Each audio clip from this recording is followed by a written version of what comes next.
السلام علیکم، خوش آمدید کہوں گا یوٹیوب چینل کے اوپر۔ پی ٹی آئی کا مرکزی دفتر گرا دیا گیا ہے، عمارت کو سیل کر دیا گیا ہے۔ کیونکہ اس عمارت کے اندر چاروں طرف عمران خان کی تصویر لگی ہوئی تھی اور یہ ملک کا بہت بڑا مسئلہ ہے۔ اس مسئلے کی وجہ سے پاکستان میں امن و امان کی صورتحال پیدا ہو چکی ہے، پاکستان میں سرمایہ کاری نہیں آ رہی ہے۔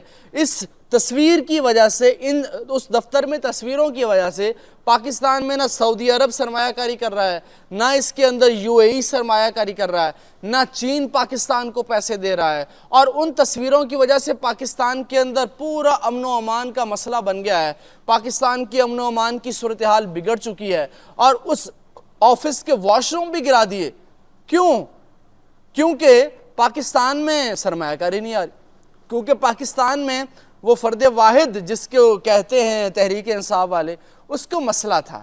وہ چاہتا ہے کہ عمران خان کی تصویر کہیں نظر نہ آئے، عمران خان کے نام کا کوئی بھی پودا نظر نہ آئے۔ ارے جاہلو، ارے عقل کے اندھو، ارے میں کیا کہوں تم لوگوں کو، پارٹی جو ہے وہ نظریے کے اوپر بنتی ہے۔ ان بلڈنگ سے، ان عمارتوں سے پی ٹی آئی اگر فنڈ ریزنگ اکٹھی کر دینا کہ ہم نے دفتر بنانا ہے تو 50 ارب روپیہ جمع ہو جائے گا، دنیا کا سب سے مہنگا ترین آفس بن جائے گا۔ لیکن ان عقل کے اندھوں کو، ان پاگلوں کو، ان بے وقوفوں کو کوئی سمجھائے کہ نظریہ جو ہے نا اس کو توڑنا ہوتا ہے، کبھی بھی عمارتوں کو نہیں توڑا کرتے۔ آپ نے دنیا کے اندر اپنی کتنی جگ ہنسائی کی ہے، آپ کو اس بات کا ادراک ہے؟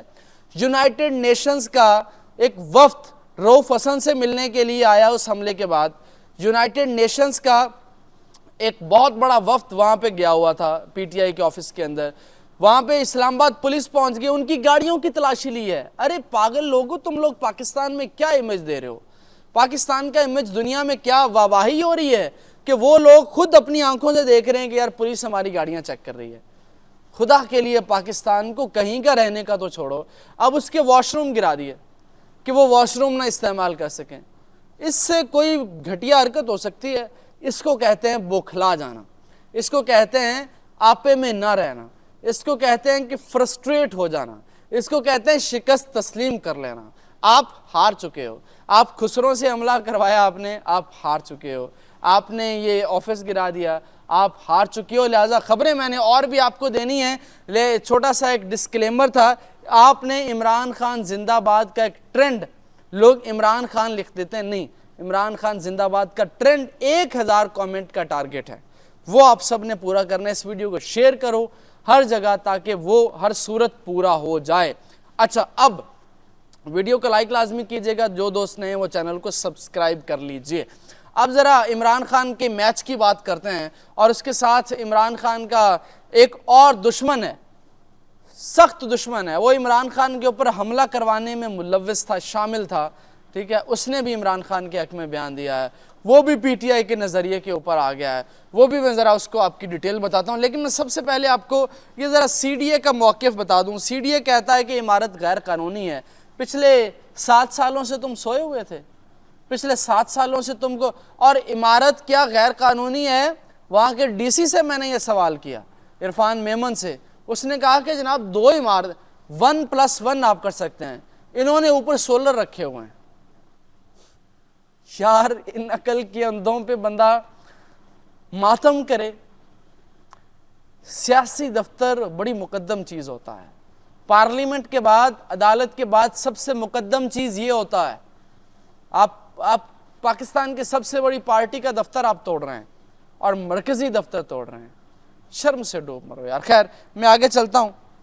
سی ڈی اے یہ موقف رکھتی ہے کہ جناب وہ غیر قانونی ہے، برل میں نے اس کو بندے کو خوب بجایا، اس کو ڈی سی کو، میں نے کہا بالکل غلط بات کر رہے ہیں، اس طرح کی کوئی بات نہیں ہے۔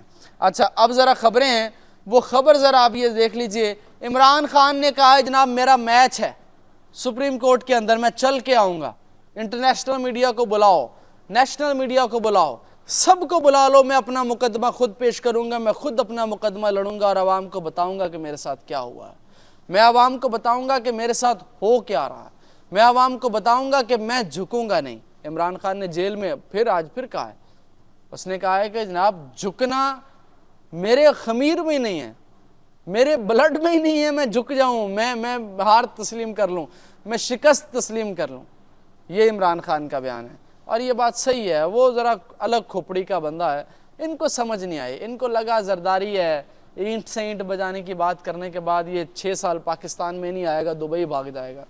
ان کو تھا کہ نواز شریف خلائی مخلوق کی بات کرے گا اور پھر لندن بھاگ جائے گا، 4-5 سال بعد ڈیل کر کے واپس آئے گا۔ ان کو لگا کہ کوئی الطاف حسین ٹائپ بندہ ہے جو پاکستان سے اس کو ہم فارغ کر دیں گے تو کبھی نہیں آئے گا، لیکن ان کی بھول ہے، یہ بیچارے بھول گئے، ان کو سمجھ نہیں آئی کہ یار یہ کوئی پٹھان، کوئی پاگل کھوپڑی کا آدمی ہے، اور اس نے تو پاکستان کے اندر رہ کے ہمیں بجا دیا ہے، اور یہ مزید بھی بجا رہا ہے۔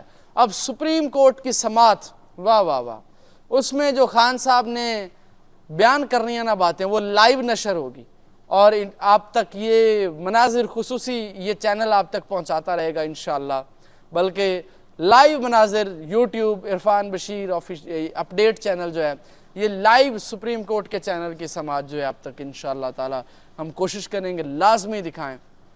آپ نے اس ویڈیو کو لائک لازمی کرنا ہے، چینل کو سبسکرائب کر لیجئے، کیونکہ چینل کو رپورٹ کیا جا رہا ہے نون لیگ کی طرف سے۔ بہت سے لوگ کہتے ہیں کہ یہ ویڈیوز کیوں خان صاحب کی حق میں بناتے ہیں، تو ان جان بوجھ کے اس کی ریچ کو کم کرنے کی کوشش کی جا رہی ہے۔ آپ نے زیادہ سے زیادہ اس کو شیئر کرنا ہے، ویڈیو کو لائک بھی لازمی کرنا ہے۔ اب ذرا چلتے ہیں آخری معاملے کے اوپر، وہ آخری معاملہ رانا ثناءاللہ کا۔ رانا ثناءاللہ نے اسٹیبلشمنٹ کو کہا حامد میر کے شو میں، جیو نیوز کے اوپر، سچ میں یہ اون عباس پپی نے یہ بات کو کوٹ کیا، انہوں نے کہا کہ رانا ثناءاللہ یہ کہتا ہے کہ اگر تم لوگوں نے اگر بات خسرو سے مار پروانے کی آ گئی ہے تو اچھی بات ہے، بہتر ہے صلح کر لو، بہتر ہے معاملات کو فہمی کے ساتھ، فہم کے ساتھ، عقل کے ساتھ یہ معاملہ حل کر لو، بجائے اس کے کہ آپ لوگ خسروں سے وہ ایک مار پروائیں ان کو۔ اپنا بہت سا خیال رکھیے، انشاءاللہ ملاقات ہوگی اگلی ویڈیو کے اندر۔ اللہ حافظ۔